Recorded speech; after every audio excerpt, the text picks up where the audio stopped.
Bien-aimés, l'exhortation de ce matin, c'est laisser l'Esprit Saint transformer votre vie.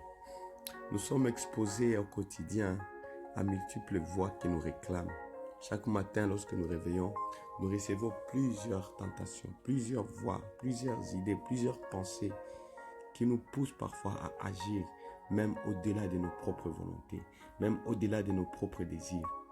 Et cela fait que nous-mêmes, nous n'avons pas la force. Nous-mêmes, nous ne pouvons pas. Même lorsque nous dévouons, lorsque nous donnons, nous disons, cette fois-ci, je ne vais pas faire ça. Cette fois-ci, je ne vais pas reprendre ces erreurs. Mais nous retrouvons encore tombés dedans. Parce que même Jésus avait dit que la chair est faible, mais l'esprit est disposé.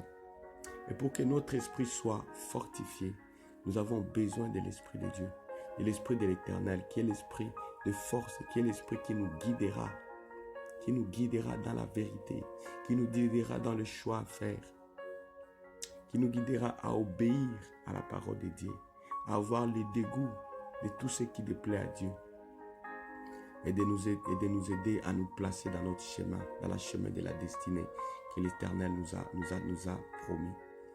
Et ce qui est dit comme dans Ephésiens 4, 31, que toute amertume, toute animosité, toute colère, tout clameur, toute calomnie et toute espèce de méchanceté disparaissent au milieu de vous.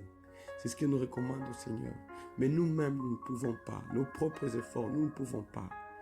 Nous avons besoin des consolateurs. Nous avons besoin de l'Esprit de Dieu, comme l'a dit dans Jean 16, 13, que quand le consolateur sera venu, l'Esprit de vérité, il vous conduira dans toute la vérité.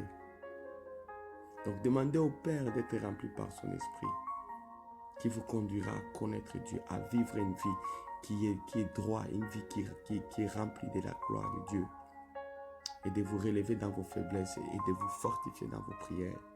Comme le dit dans Ephésiens 5, 18, ne vous enivrez pas de vin, cela vous conduira à la vie de désordre, mais laissez-vous constamment remplir par le Saint-Esprit. Que Dieu vous fortifie, que Jésus vous donne la force de pouvoir